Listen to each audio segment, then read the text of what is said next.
Welcome to Bards and Barrels, the podcast for Dungeons & Dragons players new and old. I'm Ross Struess, and I'm joined by my friends and co-hosts Brett Miller and Phil Boone. We'll be exploring the world of Dungeons & Dragons in each episode, sharing our experiences, offering tips and advice for those who play and run this classic game. So whether you're a new player just starting out or a seasoned veteran looking to get a new perspective on things, Bards and Barrels has something for everyone. So sit back, grab a drink, and join us as we roll for initiative and embark on an epic adventure.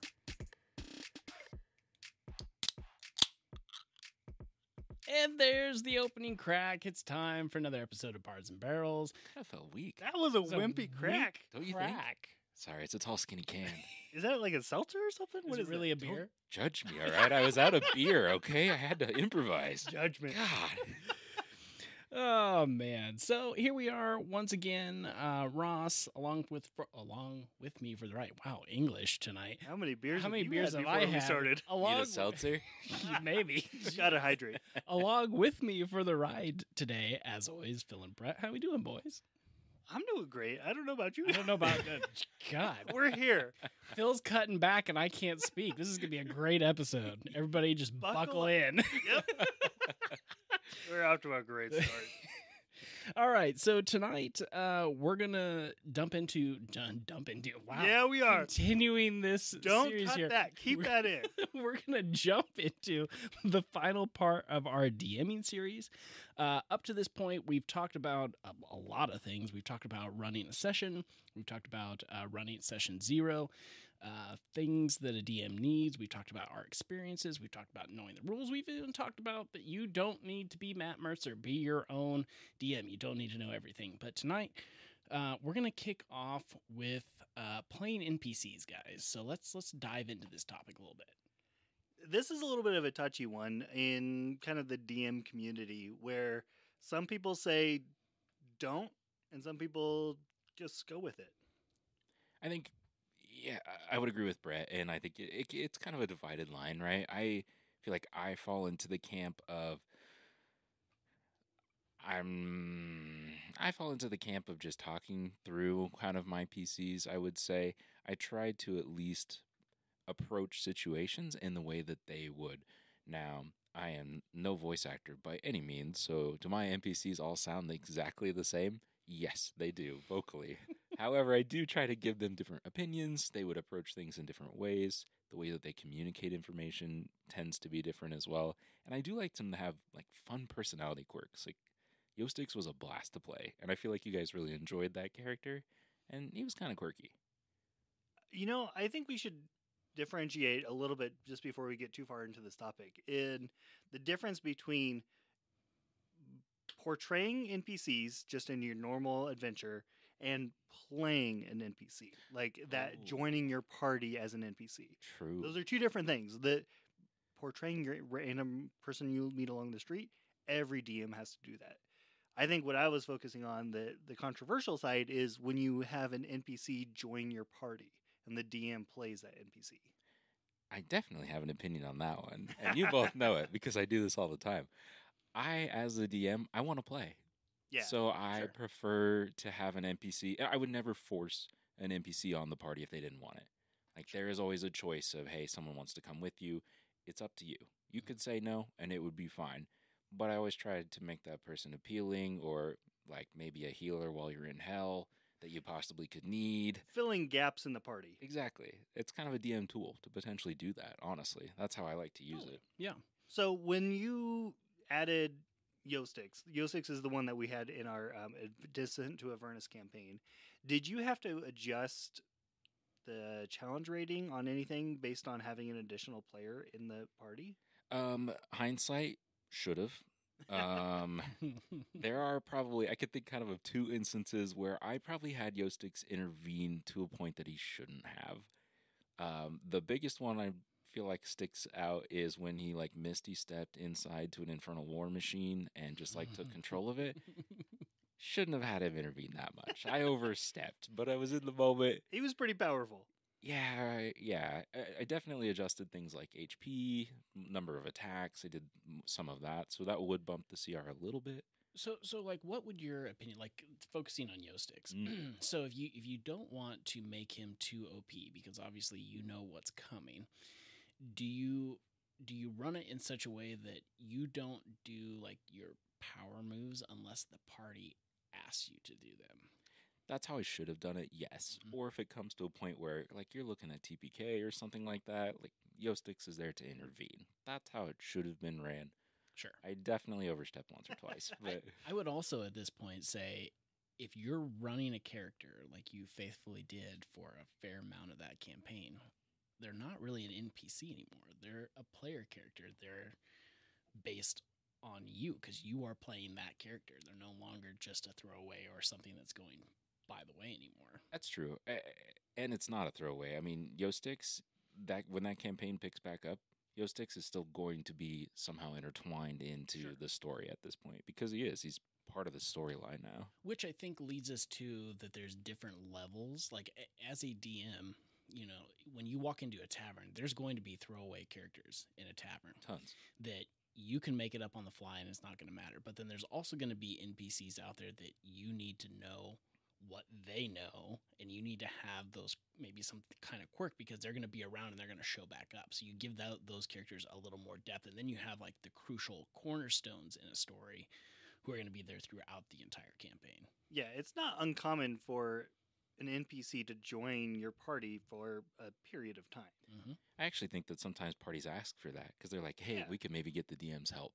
That's You know what I very mean, true. too? Yeah. Like on the flip side of that. So Yeah, Yostix, what do you know? Like if you Oh. can Right. if you can get somebody to join your party that's got like map knowledge or location of Mhm. where you're going, it helps so much. it is funny, though, because you think back to that campaign, there was an NPC that the book kind of assigns to you that has some of that, but I feel like that was almost a less, I don't know, consequential like NPC to Yeah. the party.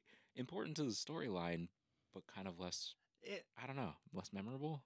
when you kind of get an NPC forced upon you, it doesn't feel as natural to embrace them into the party. Yeah, agreed. I mean, I think it all comes down to the like where you're at in the story. Because are you talking about Rhea? No. Not Rhea. Talking Okay, about so Lulu. oh, okay. Oh, yeah. sure. Okay, so yeah, you're totally right there. I was thinking Rhea because like she just showed up when we were on the boat, and then it's like, oh, she's there, and then all of a sudden, like we're in the middle of beating the crap out of somebody or something right after we take the ship, and we're like, okay, you just wait a minute. We're gonna deal with this. We'll come back to you in a second.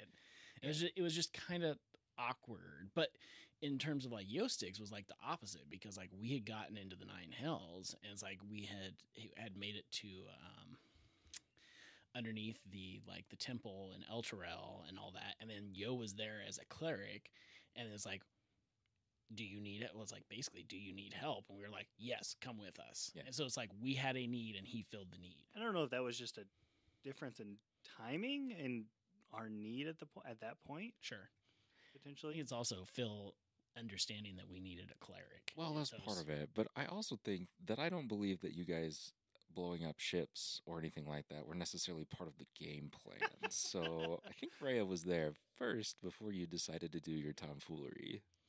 It happens. I don't remember When that. you cast Yeah, Fireball, exactly. See, we on all the remember I don't this bottom of the remember. ship. There's some ambiguity there. Let's just not worry about that. But I think that all of this talk is a good segue into our next topic, and that's the art of storytelling as a narrator, because NPCs are part of that storytelling too.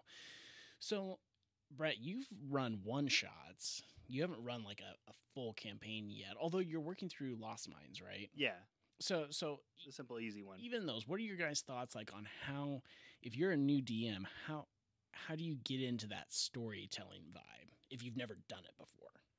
I would say if you're starting with a published campaign, they're going to have blocks of text for you to read.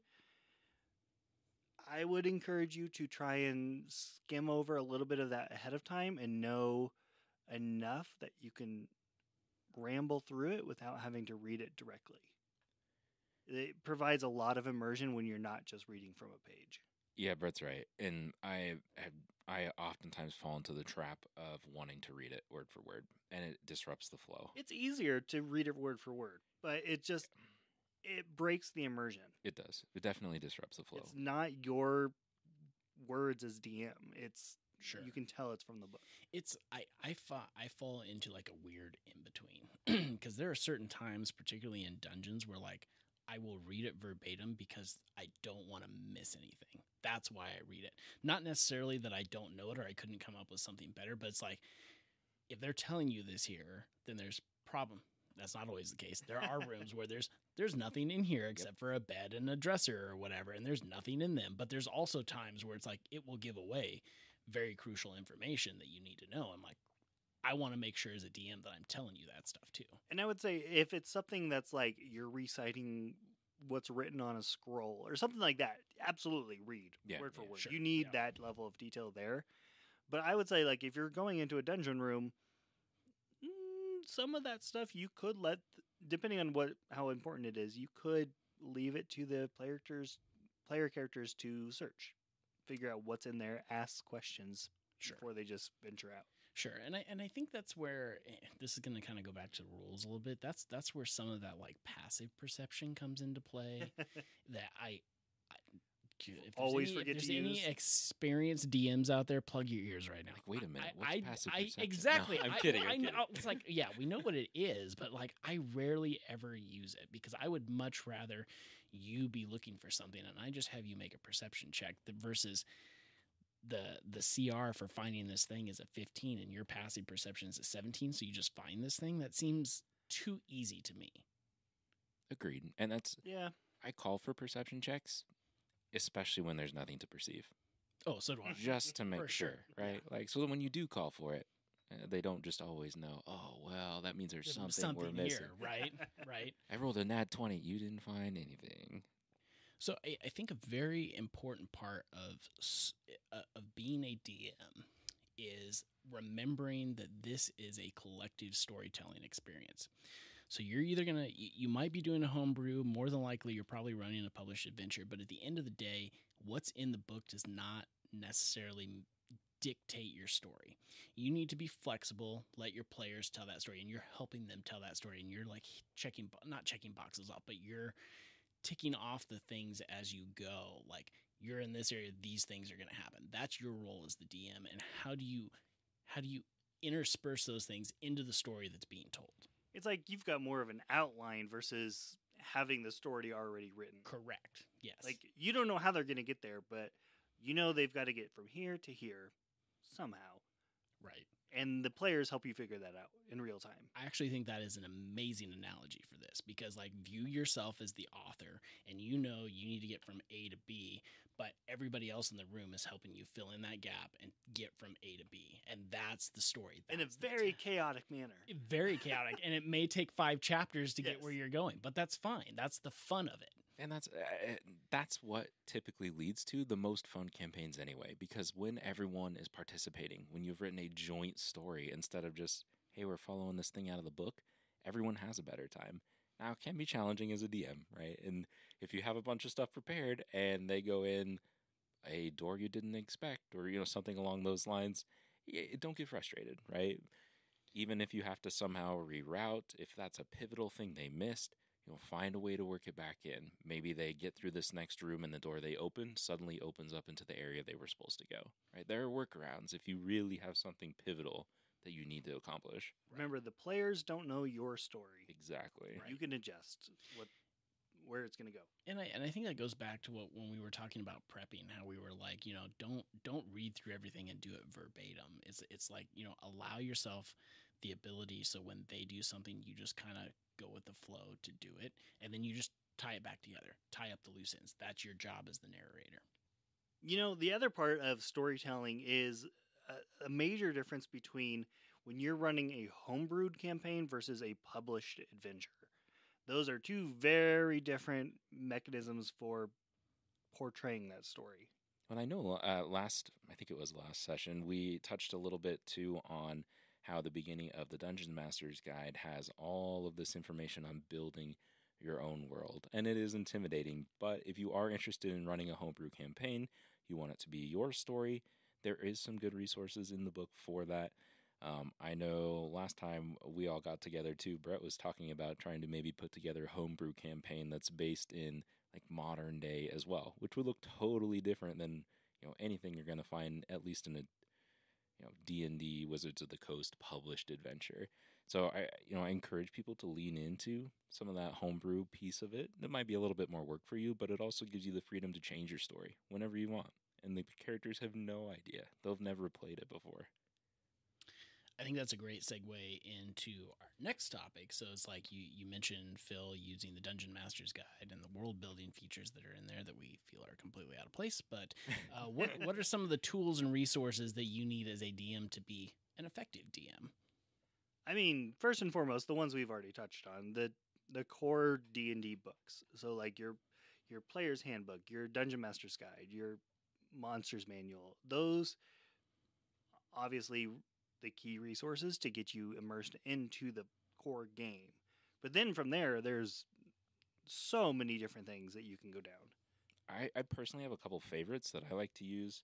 So if it is like homebrew campaign type, or even just trying to put maybe something together for a one-shot, Sly Flourish has a book out that's called Return of the Lazy Dungeon Master, and it can kind of help you outline that campaign. There's also some tips in there about not over prepping, just prepping the things that are adding to your campaign and not spending time on some of those details that don't really bring anything into the campaign.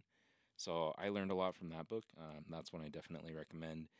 And then one of the things that I found most beneficial, if you're really interested in the combat portion of DMing, you want to run monsters the way they're meant to be ran. Keith Ammon has a couple books out now at this point. They're in a series of The Monsters Know What They're Doing, and it truthfully is like combat tactics for you to be able to run the monsters in a campaign. And one of the first examples in this book is from Lost Mines, and it's running the goblins at the very beginning of that campaign.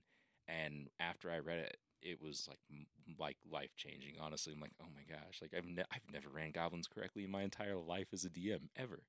So that's another one of my favorites. Another one that I like to use is, for me, Google Drive. Some people use Google or OneNote, Microsoft OneNote, but just having a central place to collect all of your notes on a campaign, details about NPCs, a generic list of names to pull from, or bar names, tavern names, whatever. You can collect all that stuff in one central hub and then quickly search through it during a session and pull one of those things out. I think don't underestimate D&D Beyond. Your ability to see other players' character sheets. So as you're playing, especially if you're a new party, like being able to, like, if they're trying to do something, you can quickly glance at it and hopefully help them along. Or if you need those passive perceptions, you can hop in and find their passive perception.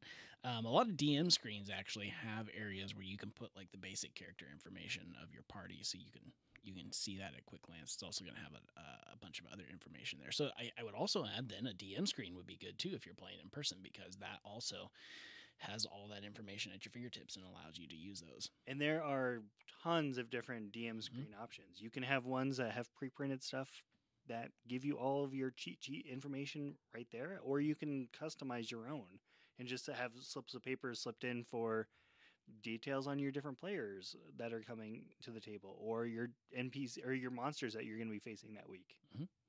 There are lots of just kind of online resources too for maps. If you're looking for maps out there, like Dice and Logos makes a ton of great maps. There are several other creators out there too that they have blogs.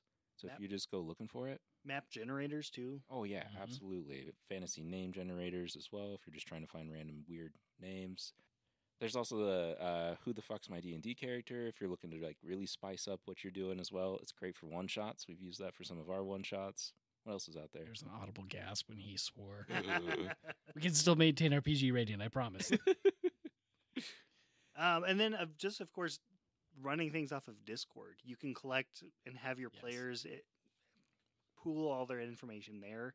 So it's a central hub for your campaign, which is another way to stay organized as a party. If you're meeting in person, you might get there's going to be some chuckles with this one, but beer and snacks. Do not underestimate comfort of your party. It's going to help people from getting up and wandering around. If you have everything at the table, everybody's got their phone with D&D Beyond, or they got their player sheet, you got your snacks and your drinks there. You're just setting yourself up for a good storytelling experience, like that environment to do that. And you don't have to provide it all. You can assign somebody to bring it that week or something. You're the dungeon master. You made the game. They can bring the snacks. Absolutely.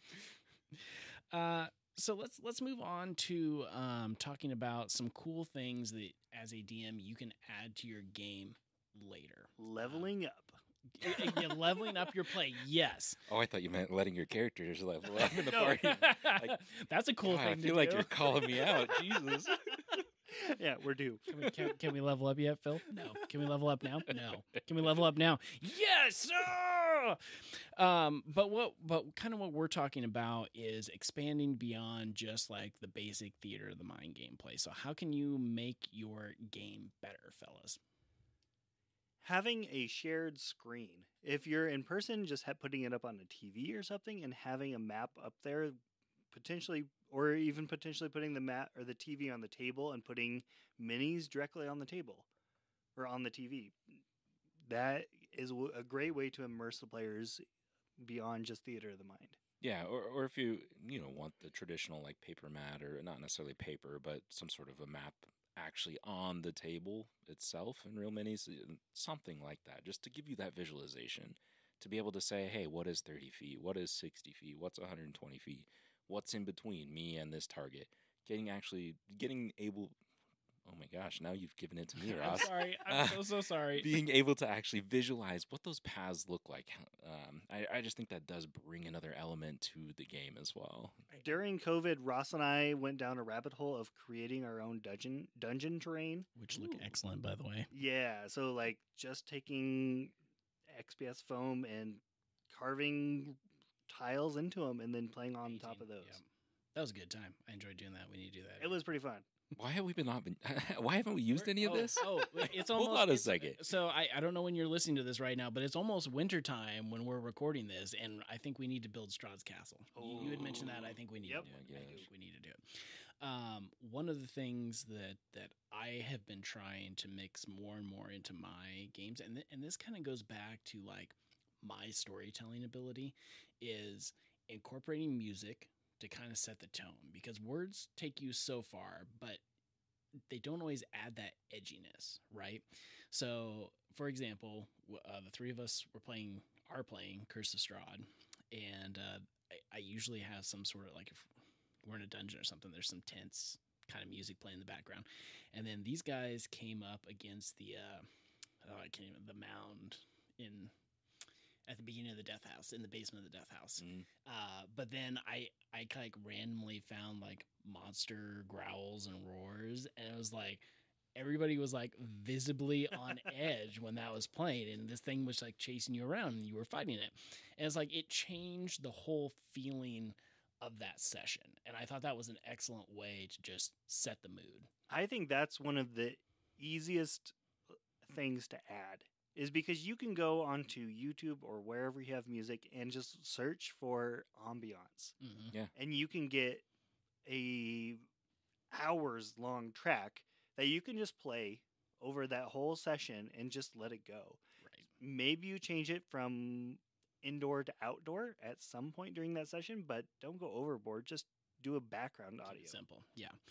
And I think, going back to season 1, when we're talking about players and role playing, adding those little touches just gets people in the right mindset to be their character in the moment that they're in. So it's like if you're in a forest, have like a breeze, like some ambiance with a breeze and some birds chirping and stuff like that. That just sets that feeling for that. It's like trying to hit more senses. So Absolutely, even if you go beyond that, if you have color changing lights, you can do that, or put candles in your room if you're in a dungeon. Like Smoke machine.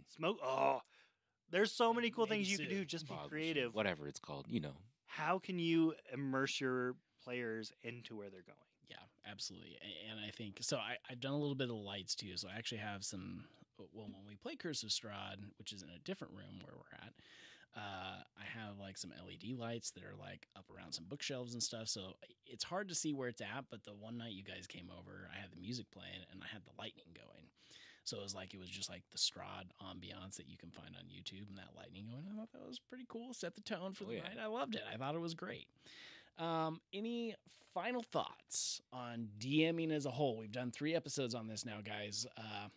What would you say to folks who want to get into DMing?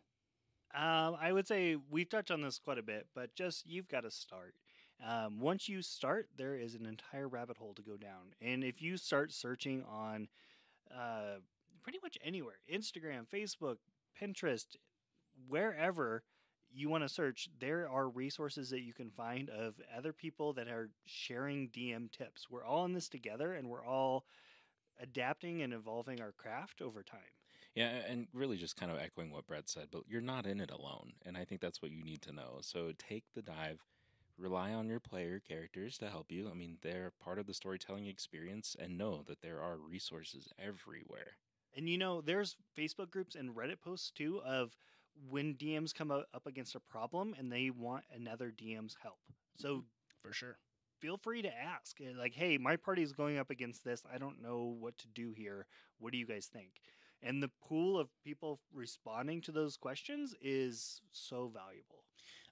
I agree with everything you guys said, but I'm gonna go a little deeper. Like once you've made the jump into being a DM and you're trying to expand your skills beyond just the basic stuff and just game running.